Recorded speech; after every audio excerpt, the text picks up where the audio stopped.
Hi teachers, എനിക്കും നിങ്ങൾക്കും ഒരുപോലെ സന്തോഷമുള്ള ഒരു കാര്യമാണ് കേട്ടോ ഞാനിന്ന് പറയുന്നത്. എൻ്റെ ഈ ചാനൽ ഒരു 2-3 മാസമായിട്ട് സസ്പെൻഡ് ചെയ്ത് കിടക്കുമായിരുന്നു. അതായത് എനിക്ക് വെറുതെ ഒരു ടെർമിനേഷൻ പോലെ ഒരു സംഭവം വന്നിട്ടുണ്ടായിരുന്നു. അത് ഞാൻ നിങ്ങളോട് ഷെയർ ചെയ്തിട്ടുണ്ടായിരുന്നു. അപ്പോൾ കുറേ പേര് പറഞ്ഞു വെറുതെയാണ്, വീഡിയോയ്ക്ക് റീച്ച് കിട്ടാൻ വേണ്ടിയിട്ടാണ് ഞാൻ ഈ പറയുന്നതെന്ന്. നിങ്ങൾക്ക് എല്ലാവർക്കും അറിയാം എന്താണ് സത്യമെന്നുള്ളത്. അതുകൊണ്ടാണ് ആ ഒരു പ്രശ്നം ഉള്ളത് കൊണ്ടാണ് എനിക്ക് ഈ 2 മാസത്തോളം വീഡിയോ എനിക്ക് ഇടാൻ പറ്റാത്തത്. ജനുവരി 16 ആയിരുന്നു സെക്കൻഡ് ആയിട്ടുള്ളൊരു അപ്പീലിന് പോകാനായിട്ട് പറഞ്ഞിരുന്നത്. അപ്പോൾ ഓട്ടോമാറ്റിക്കായിട്ട് തന്നെ സെക്കൻഡ് അപ്പീലിന് പോയി. സോ അതുകൊണ്ട് തന്നെ എനിക്കിപ്പോൾ എൻ്റെ ചാനൽ തിരിച്ച് കിട്ടിയിരിക്കുകയാണ്. അതിൻ്റെ പിറ്റേ ദിവസം തൊട്ട് ഞാൻ ഒരു കറണ്ട് അഫയേഴ്സ് വീഡിയോയും ഞാൻ നിങ്ങൾക്കായിട്ട് ഇട്ട് തന്നിരുന്നു. കാരണം ഈ 2 മാസക്കാലം എനിക്ക് ഒന്നും ചെയ്യാൻ പറ്റിയില്ലായിരുന്നില്ല. ഞാൻ അതുകൊണ്ട് ഒരു സബ്സ്റ്റിറ്റ്യൂട്ട് ആയിട്ടൊരു ചാനലും തുടങ്ങിയിട്ടുണ്ടായിരുന്നു.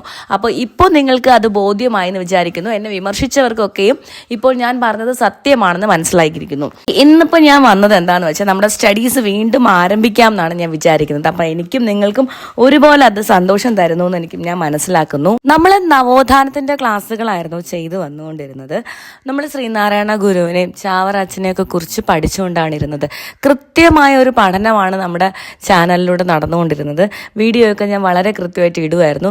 അപ്പോഴാണ് ഇങ്ങനെ ഒരു സംഭവം ഉണ്ടായത്. അപ്പം എന്തായാലും നമുക്ക് വീണ്ടും നമ്മുടെ പഠനം കണ്ടിന്യൂ ചെയ്യാം. ചട്ടമ്പി സ്വാമികളെ കുറിച്ചാണ് കേട്ടോ ഞാൻ ഇന്ന് പറഞ്ഞു തരാൻ പോകുന്നത്. 1853 ഓഗസ്റ്റ് 25 അദ്ദേഹം ജനിച്ചത്.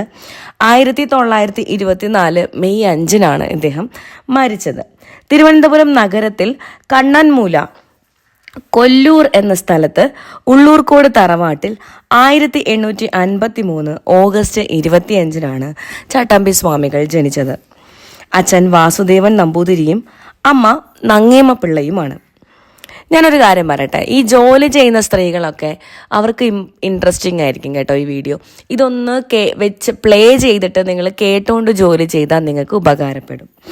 ശ്രീ വിദ്യാധിരാജ പരമഭട്ടാരക ചട്ടമ്പി സ്വാമികളുടെ യഥാർത്ഥ പേര് അയ്യപ്പൻ എന്നായിരുന്നുവെങ്കിലും കുഞ്ഞൻ എന്ന പേരിലാണ് ഏവരും വിളിച്ചിരുന്നത്. പിൽക്കാലത്ത് കുഞ്ഞൻ എന്നത് കുഞ്ഞൻ പിള്ളയായി. ശ്രീനാരായണ ഗുരുവിന്റെ സമകാലികനും സുഹൃത്തും സഹചാരിയുമായിരുന്നു ചട്ടമ്പി സ്വാമികൾ. പേട്ടയിൽ രാമൻപിള്ള ആശാനായിരുന്നു ആദ്യ ഗുരുനാഥൻ. രാമൻപിള്ള ആശാന്റെ ഗുരുകുലത്തിൽ വിദ്യാർത്ഥികളെ നിയന്ത്രിച്ചിരുന്ന മോണിറ്റർ അല്ലെങ്കിൽ ചട്ടമ്പി ആയിരുന്നതിനാലാണ് പിന്നീട് ചട്ടമ്പി എന്ന പേരിൽ അറിയപ്പെട്ടത്. സുബ്ബജട പാഠികളായിരുന്നു സംസ്കൃതത്തിലും വേദോപനിഷത്തുകളിലും യോഗവിദ്യയിലും ചട്ടമ്പി സ്വാമികളുടെ ഗുരു. സെക്രട്ടേറിയറ്റിൽ ഉദ്യോഗസ്ഥനായി സേവനമനുഷ്ഠിച്ചിരുന്ന ഇദ്ദേഹം സസ്യാഹാര രീതിയെയും അഹിംസയെയും പ്രോത്സാഹിപ്പിച്ചിരുന്നു. പിൽക്കാലത്ത് അദ്ദേഹം ഷൺമുഖദാസൻ എന്ന പേരിൽ സന്യാസം സ്വീകരിച്ചു. ഷൺമുഖദാസൻ എന്ന പേര് നൽകിയത് തൈക്കാട് അയ്യയാണ്. ചട്ടമ്പി സ്വാമികൾ വിജ്ഞാനത്തിന്റെ ഒരു ഖനി തന്നെയായിരുന്നു. ജനങ്ങൾ അദ്ദേഹത്തെ സ്നേഹപൂർവ്വം സർവവിദ്യാധിരാജൻ എന്ന് വിശേഷിപ്പിച്ചു. ചട്ടമ്പി സ്വാമികളുടെ ജന്മദിനമാണ് ജീവകാരുണ്യ ദിനമായി ആചരിക്കാൻ കേരള സർക്കാർ തീരുമാനിച്ചിരിക്കുന്നത്. അതെന്നാണ് 1853 ഓഗസ്റ്റ് 25. അന്നാണ് അദ്ദേഹം ജനിച്ചത്. Date August 25. ബോധേശ്വരൻ, പെരുന്നള്ളി കൃഷ്ണൻ വൈദ്യർ തുടങ്ങിയവർ ചട്ടമ്പി സ്വാമികളുടെ പ്രധാന ശിഷ്യന്മാരായിരുന്നു. സ്വാമി വിവേകാനന്ദന്റെ കേരള സന്ദർശന വേളയിൽ ചിന്മുദ്രയെക്കുറിച്ച് വിവേകാനന്ദന് വ്യക്തമായ വിശദീകരണം നൽകിയത് ചട്ടമ്പി സ്വാമികളായിരുന്നു. 1892 എറണാകുളത്ത് വെച്ചാണ് സ്വാമി വിവേകാനന്ദനുമായി കൂടിക്കാഴ്ച നടത്തിയത്. മലബാറിൽ ഞാനൊരു യഥാർത്ഥ മനുഷ്യനെ കണ്ടു എന്ന സ്വാമി വിവേകാനന്ദൻ പറഞ്ഞത് ചട്ടമ്പി സ്വാമികളെ കുറിച്ചാണ്. അദ്ദേഹം ഒരു ഗരുഡനാണെങ്കിൽ ഞാനൊരു കൊതുകാണ്. അതാണ് ഞങ്ങൾ തമ്മിലുള്ള വ്യത്യാസം. സ്വാമി വിവേകാനന്ദനെ കുറിച്ച് ചട്ടമ്പി സ്വാമികൾ പറഞ്ഞ വരികളാണിത്. 1924 മെയ് 5 കൊല്ലം ജില്ലയിലെ പന്മനയിൽ വെച്ച് അദ്ദേഹം സമാധി അടഞ്ഞു. ചട്ടമ്പി സ്വാമികൾ മെമ്മോറിയൽ സ്ഥിതി ചെയ്യുന്നത് പന്മനയിലാണ്. അദ്ദേഹത്തിന്റെ സമാധി സ്ഥാനത്ത് ശിഷ്യർ പണി കഴിപ്പിച്ച ബാലഭട്ടാരക ക്ഷേത്രം സ്ഥിതി ചെയ്യുന്നു. ചട്ടമ്പി സ്വാമികൾക്ക് ആത്മീയ ജ്ഞാനം കൈവന്നത് വടിവീശ്വരം എന്ന സ്ഥലത്ത് വെച്ചാണ്. കാഷായവും കമണ്ഡലവുമില്ലാത്ത സന്യാസി എന്നാണ് ചട്ടമ്പി സ്വാമികൾ അറിയപ്പെട്ടിരുന്നത്. കേരള യോഗീശ്വരൻ, കേരള നവോത്ഥാനത്തിൻ്റെ കന്നിമൂലക്കല്ല്, സദ്ഗുരു, ശ്രീ ബാലഭട്ടാരകൻ, ശ്രീ ഭട്ടാരകൻ എന്നിങ്ങനെയെല്ലാം അദ്ദേഹം അറിയപ്പെടുന്നു. തിരുവിതാംകൂർ ദേവസ്വം വകുപ്പിൻ്റെ ക്ഷേത്രങ്ങളിൽ ജന്തുബലി നിരോധിച്ചുകൊണ്ട് സേതുലക്ഷ്മി ഭായി വിളംബരം പുറപ്പെടുവിച്ചത് ചട്ടമ്പി സ്വാമികളുടെ പ്രവർത്തന ഫലമായാണ്. സർവജ്ഞനായ ഋഷി, പരിപൂർണ കലാനിധി എന്നിങ്ങനെയെല്ലാം ചട്ടമ്പി സ്വാമികളെ വിശേഷിപ്പിച്ചത് ശ്രീനാരായണ ഗുരുവാണ്. അവർണർക്കും വേദം പഠിക്കാമെന്ന് സ്ഥാപിച്ച് ചട്ടമ്പി സ്വാമികൾ എഴുതിയ പുസ്തകമാണ് വേദാധികാര നിരൂപണം. തീ പോലുള്ള വാക്കുകൾ കത്തിപ്പോകാത്തത് ഭാഗ്യം എന്ന് സ്വാമി വിവേകാനന്ദൻ അഭിപ്രായപ്പെട്ടത് ചട്ടമ്പി സ്വാമികളുടെ വേദാധികാര നിരൂപണം എന്ന കൃതിയെക്കുറിച്ചാണ്. പരശുരാമൻ ബ്രാഹ്മണർക്ക് ദാനമായി നൽകിയ ഭൂമിയാണ് കേരളം എന്ന വാദത്തെ ഖണ്ഡിക്കുന്ന ചട്ടമ്പി സ്വാമികളുടെ കൃതിയാണ് പ്രാചീന മലയാളം. അതാണ് ഏറ്റവും വലിയ കൃതി. ബ്രഹ്മാനന്ദ ശിവയോഗിയുടെ മോക്ഷപ്രദീപത്തിനുള്ള മറുപടിയാണ് മോക്ഷപ്രദീപ ഖണ്ഡനം എന്ന കൃതി രചിക്കാനിടയായ സാഹചര്യം. പ്രാചീന കേരളത്തിൽ നിലനിന്നിരുന്ന ജാതിരഹിതമായ ആദ്യ സമൂഹത്തിന്റെ ചരിത്രം അനാവരണം ചെയ്തുകൊണ്ട് ചട്ടമ്പി സ്വാമി രചിച്ച പുസ്തകമാണ് പ്രാചീന മലയാളം.